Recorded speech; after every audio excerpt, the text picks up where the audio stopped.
Welcome to our series on Ignatian wisdom. My name is Kevin Leidick and I'm one of the pastoral ministers here at El Retiro. I'd like to begin a series on elements of Ignatian decision making, beginning with today's presentation.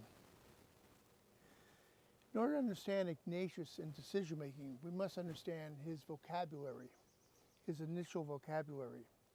What does Ignatius mean to describe his spiritual experience? He uses the term consolation and desolation. Now, these terms we use colloquially as feelings. As if my team wins a ball game, I'm consoled. If I'm disappointed in something, I'm desolated.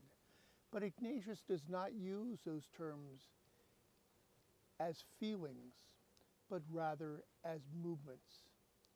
So if a person is moving towards God, growing in faith, hope, and love, that is what Ignatius calls consolation. If the person is moving away from God, away from faith, hope, and love, he calls that a movement of desolation. So for example, a person may be very excited about robbing a neighborhood bank. That person would be in desolation because they're moving away from God. So it's not on the level of feelings, but on the level of movements. A person can be in a hospital with tubes running in and out of his or her body and be a very painful situation and still be in a state of consolation because the person is grateful for the care that one receives and also very generous regarding the people who are there caring for him or for her. Or a person can make an important decision in one's life and be under a great deal of stress.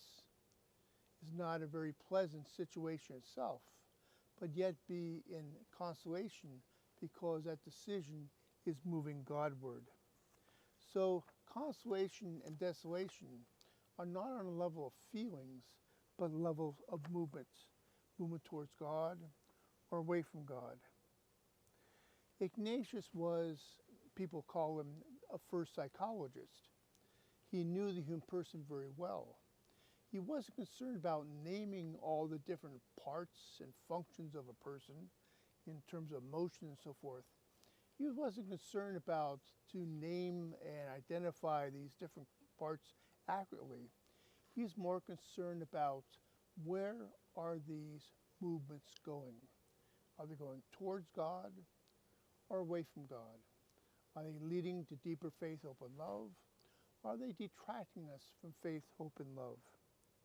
And so that's the foundation for Ignatian decision making, is to understand the vocabulary that he is using.